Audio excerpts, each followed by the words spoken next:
Hello, welcome everybody to this month's Lean Forum with myself, Richard Young, and I'm very, very pleased to welcome Stephen Dargan back, or Dargs as he likes to be known.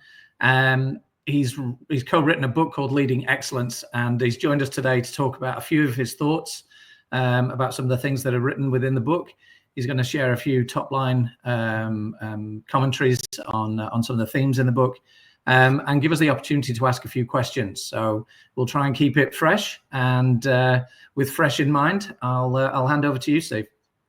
Great, thank you, Richard, and good morning, good afternoon, or good evening, wherever you are joining in from. Sound like that movie. What is it? Good afternoon, good morning, good evening, good night, whatever that one is. A bit of Truman Show. Truman Show, yeah, it feels like it sometimes. Hopefully it's not Groundhog Day like the last one. No, Groundhog Day, yeah, exactly. Yeah, thanks, Richard. I suppose the book came about from many years of dialogue with Chris Butterworth, who's my quasi mentor, so to speak, and we were kind of looking at the pace of change. To quote Justin Trudeau, like, the pace of change has never been this fast yet; it'll never be this slow again. And every year you get to the end of financial year and you go, oh my God, that was just a crazy year, and then you get into the next year and it's even worse, right? So. And particularly in a world of VUCA, Richard, where volatile, uncertainty, complexity, and ambiguity, our leaders of today are just so much going on in their world. So how do we actually give them almost like a toolbox? And the book is, I think one of the testimonials said it's not really a book; it's a workbook, a toolbox for leaders to help them be better leaders for their people. So yeah, we got together, and then we got introduced. I got introduced to Brad Evans, who. Like-minded individual who was also talking to Chris on the other side. So we said, right, let's get together and get all our thoughts and our learnings, many years of learnings, onto a page and see what it evolves into. And yeah, really proud of the book so far, and it's getting some really good reviews, and a lot of people can really connect with it. So really happy with it. So I thought today, Richard, what I'll do, everyone. Yeah, I thought today, Richard, what I'll do is I'll just particularly talk about two particular components within the book. I'll talk about the talent development systems that we've. It's not a silver bullet, but it's definitely a system that will help leaders in developing their talent through the organization. And I'll talk also about a high performance formula that I worked on over the years and tried and tested. So, right. Yeah, and hopefully then by the end we'll have a Q&A. If that's okay. Awesome. Yep. Cool. So if you look at a talent system, right, and there was a recent report in Australia, a CoreLogic data report, which stated, particularly in the mining industry, there was about 30% of people that are leaving the mining industry because ineffective development planning. And when I was working in financial services, the last business I was in, the attrition rate was upwards of 24%. I think the industry, right. Global industry average was 24.5%.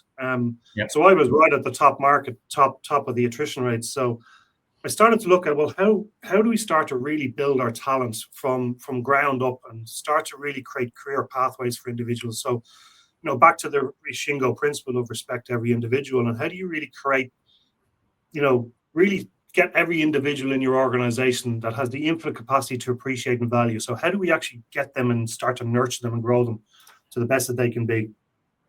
So we created this talent development system. Now, it's less about the tool and more about the system and the routines that go in behind it. So you will see on the screen there, you have different grids, right? So I'll start on the bottom right in the committed, right? So the committed are generally people who, and we have these in all organizations, there's generally around 40 to 60% of people in your organization that just come to work each day to do a bloody good job.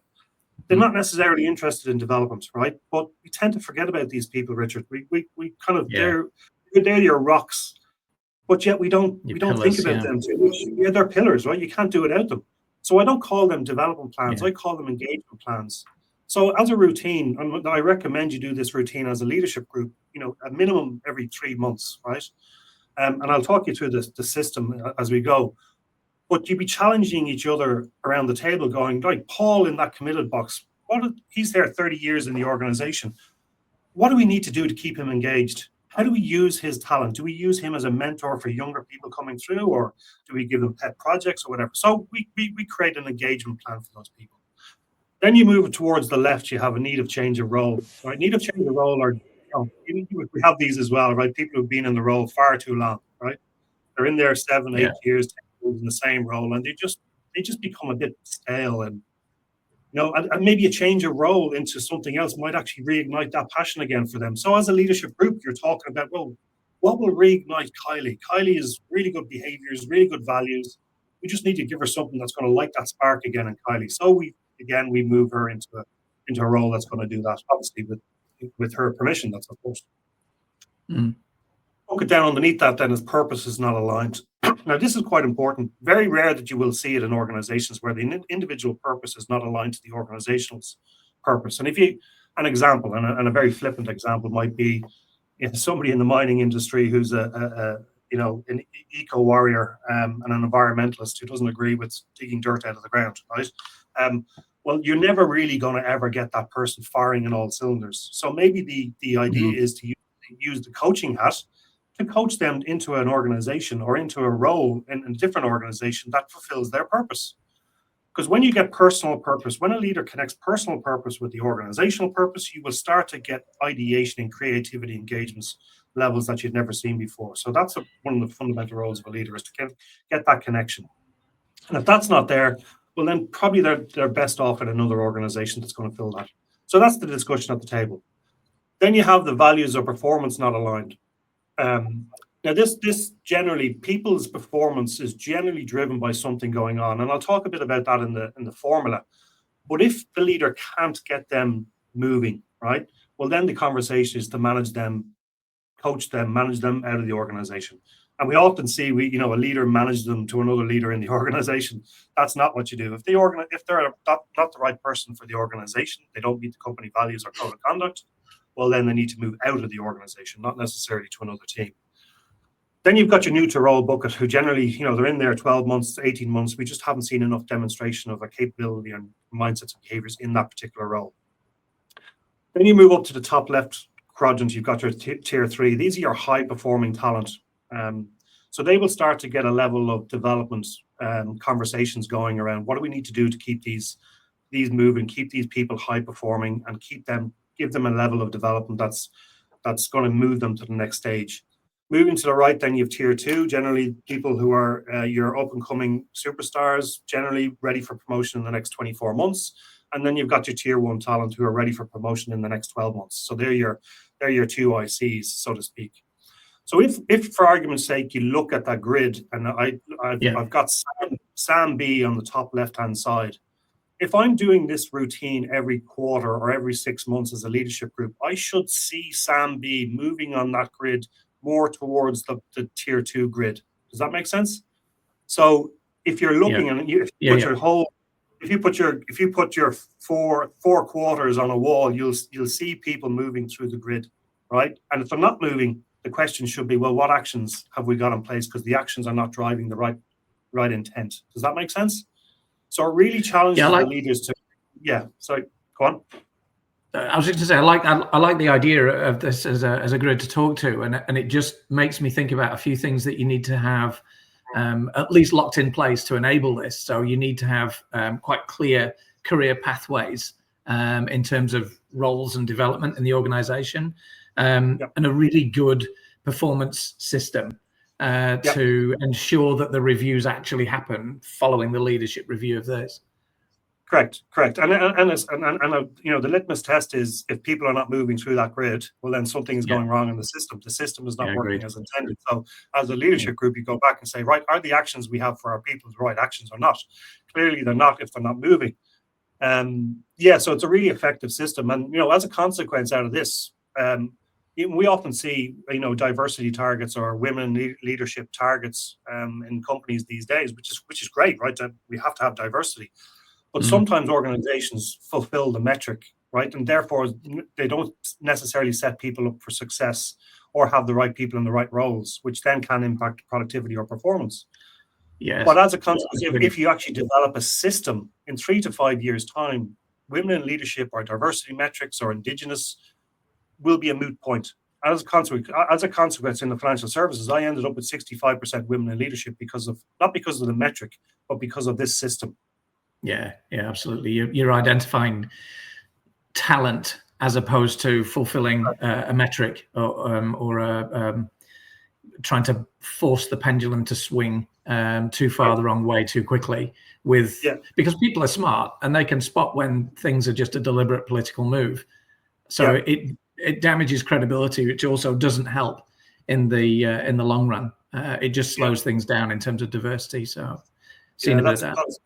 That's spot on. I mean, look, it's I'm not saying it's a system that you can use. The tool itself is something that we created, but you can create your own tool. But the thought process is, how do we actually really continue to develop our people right from the front line up, right? And as a consequence of this as well, you'll start to see your aspiring leaders coming through, and you'll start when you have a really good system like this. In my case, I started to become the nursery for the rest of the enterprise, because I was developing people from the front line into aspiring leaders, which had the right attitudes, the right continuous improvement mindsets and behaviors, values linked. So they were building really strong talent coming through, which was great. And all of a sudden, other leaders in the organization were tapping me on the shoulder going, can I take this person? Can I take this person? Which created another problem for me, because I had to onboard people faster. So in order to make this system really effective, I also had to work on the onboarding system and the recruitment system and training system. The training system, the competency needed to speed up as well. So, as I said, like, all the systems were all kind of interlinked. Which is a very good point to make. So anybody looking at this and thinking of just grabbing this and trying to run this independently, watch out, because there are a number of systems that interact in a systemic way with this, and that's the important point. As you say, it forced you to address different systems and make sure they were awesome, but in service of.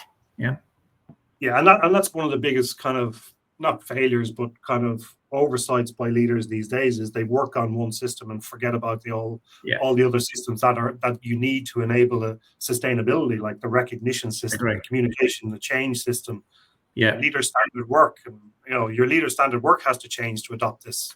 So I just thought it's a really cool system. It's worked for me on many occasions. Cool. It works for people I've coached over the years. So I thought it'd be good to share on this forum. It is a great one. It's a good thought provoker. The next topic I'd like to discuss from the book is something I've been working on over the years. Now, again, Chris, the caveat, right? I'm not saying this is the silver bullet by any stretch of the imagination, but what it does is actually frames the leader's mind in a situation to go, right, what am I dealing with here? I have to pause. What am I dealing with here? Where's the context? What's the scenario? What's the situation? And how am I going to react? So it's almost like it's almost like a tool to step back and go, right, what are we doing? So over the years, the high performance formula, high performance is clearly performance that is sustainable over time. Character plus behaviors plus vulnerability minus interference. And I'll talk briefly about each one. Character is very, very important, clearly. And if you look at the New Zealand All Blacks rugby union team, and the great book by James Kerr called Legacy. I don't know if you've ever read it, but certainly worth a read. But the All Blacks, one of their 15 principles, and excuse the language, they have no dickheads, right? What they really mean is, we want people of really strong character in our team. We want people in the team that's going to have our back. We don't want people that are going to go into a meeting room and then at the minute they're gone out the door, is start to bite at you and start to have water cooler conversations. I call them white anti. People that eat away at your culture, those passive aggressive behaviors. So they need to be nipped in the bud. So you need really good people on your team. Behaviors is really important. We want ideal behaviors. We don't want poor behaviors. We want ideal behaviors, which are supposed, again, to delivering sustainable results over time. And the Shingo principles we'll talk, and the books will talk a lot about ideal behaviors. Ideal results require ideal behaviors. So we need that. Vulnerability is something that came into the formula when back in 2017 to 19, I think it was, when I was involved in an organizational transformation. And one of my old executive coaches, a great man, I'm still in touch with him today, said to me, he said, Dargs, he said, never ever take a role for money or title. Go to where you're most alive and tingling at work. And what if you could replicate it many times over? Go to where you're most alive and tingling at work. And what if you could replicate that many times over? And what he was really meaning, and it took me a while to figure that out, he said, go to where your purpose is, right? And if you go fulfill your purpose, the money, the titles will follow, right? But if you're chasing a title or chasing money, you're not necessarily going to fulfill your purpose. So this is one of the greatest failures I cherish most is I didn't listen to him. Typical me, right? It was like, oh, great advice, but yeah, no, I'll just do my own thing. I didn't listen to him. But bad B, right? Because I was going into work. I took a role as a general manager because I wanted the title. So I was coming into work each day and I had my game face on, as you know. And the other bit of advice he said to me was, when the higher up you go, there is a perception that the lonelier it gets. So I was going into work and I was going as a new GM. I was obviously trying to be the new GM and have my kind of imposter syndrome on. But I was coming up. I was coming home from work every single day, lethargic. Walking in the door, my wife was talking to me, and it was just like white noise. My kids were talking to me, even worse, and I just wasn't present. Right, I was sitting down on the couch and literally falling asleep at the drop of a hat, dragging myself out of bed in the morning. And it all came to a point, Richard, one day when a mate of mine asked me to play golf in Cottesloe Golf Club in Perth, and I live in North Perth, and I was driving along the Indian Ocean on the right-hand side. You've been there, you know what it's like. It's beautiful turquoise waters. And I had this overwhelming urge to drive into the water and just end it all, right? And those people who've been there can know what I'm talking about. I managed to get myself to Cottesloe Golf Club, turned off the car, and I rang my wife and just burst out crying. And everything came out there. And my wife, obviously, she's a great lady. She talked me off a perch, and we agreed a plan. And the plan was to go and play golf. And later that evening, try and forget about it. Later that evening, we would sit down and agree a plan. And lucky enough, the next day was an executive meeting, team meeting. And normally these meetings, as you know yourself, they start off with the usual well-being, and everyone's yeah, I'm great, I'm fine. It got to me, and I just offloaded. And what happened next was really surprising. Other GMs there said, yeah, I'm actually struggling as well. But also the team just literally stopped the whole agenda and said, right, what do we need to do to solve your issues and get you out of this mess? So, long story short, they helped me pull out of that mess, the GMs. And and the more I spoke about it, the more other people started to open up about how they were feeling. And then the more I spoke about it with my teams, it was almost like my performance started to lift. I was like, because they saw me as a human being, if that makes sense. So that's the piece. I think it takes courage to show vulnerability. And if you go to Brené Brown's Call to Courage talk on TED Talk, it's highly recommended. And I think if we can get leaders who really show vulnerability and humility, you get that level of engagement with your teams that you might necessarily have before. The next component of the formula came around just after that time. Everyone in this world, no matter who you are, Richard, has some sort of interference going on in their lives, right? And this whole analogy of leave your home life at the door before you come into work, that just does not happen. And especially in today's world with VUCA, it just does not happen. No. So you've got two forms. You've got intrinsic and you've got extrinsic. Intrinsic are all the things, and that's just an example of some of the intrinsic things that are happening on in people's lives. Afraid to speak up, lack of self-confidence, ADHD, depression, things people are grappling with, right? Then you have the extrinsic, right, which are things external. Your leader putting immense pressure on you to perform. The environment and work is not right. You got workplace bullying. You might have financial abuse, like rising interest rates at the moment. People have tough times at home. Cost of living increases. Pressures on the mortgage. All this, marital issues, relationship issues. And in my case, I had both intrinsic and extrinsic. I was battling the GM kind of mindset and loneliness. And imposter syndrome, and also then I had a 16-year-old kid who, those of you who are teenagers know this, was quite challenging, right? And my wife and myself, and we laugh about it today because trust me, anyone with teenagers, they do come out of it. They do come out of it. But he was quite challenging at the time, which we kept on fighting over. But so I had a lot going on in my life. But again, we as leaders, we don't see this, right? We just expect people to rock up and perform 100% of the time without truly understanding what's going on in their environment. So when you start to really understand people's interferences, whether that be intrinsic or extrinsic, you can dance with it. And I like to use the word dance with it. You start to put support mechanisms in place. When you do things like this, you start to get a level of engagement because they feel valued, they feel heard, they feel supported, and engagement starts to rise. There's a couple of case studies in the book that kind of talk about the real life scenarios of how that's happened and how performance has shifted. But again, it's not a silver bullet, but it does get you to think as a leader, what do I need to do differently? And why is this person, because 90, in the words of Edward Demings, 95% of the people come to work each day to do a good job, Richard. You know, if they make an error, it's not because of the person. It's 95%, it's the system. We as leaders have let them down. I've repeated that story quite a few times myself to try and get people to open up to the fact that maybe the mechanisms and systems they have in place, maybe they're not as perfect as they think they are. And this no blame culture to help people, to enable people to take control of situations and improve work rather than focusing on the person being at fault.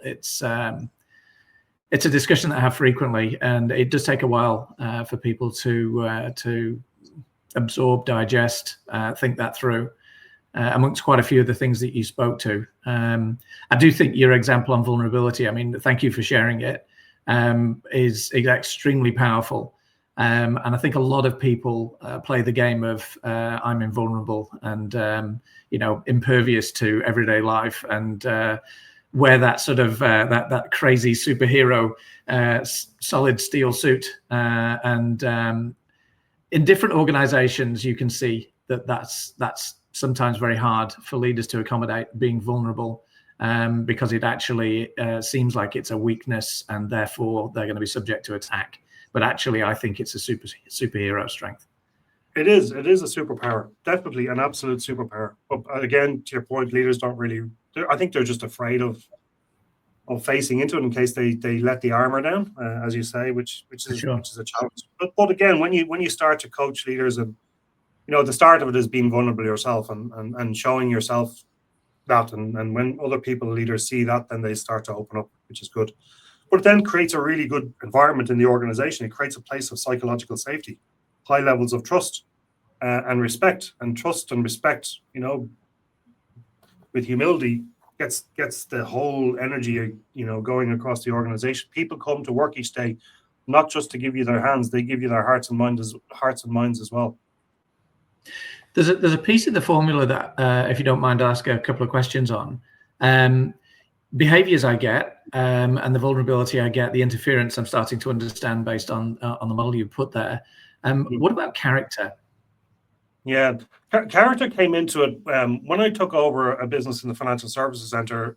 I found that my leaders were spending about 45% to 60%, was roughly around the range of their time managing poor performance. And when you, as you know, as a leader, right, when you're managing poor performance, you spend a lot of your time dotting the I's, crossing the T's, documentation, dealing with HR, all these issues. These are technical issues to an adaptive problem. They're dealing with all this mess that's going on in their weekly work. So we went and I analyzed why are they doing that? So we did a lot of root cause analysis. We found that we were actually recruiting on technical ability.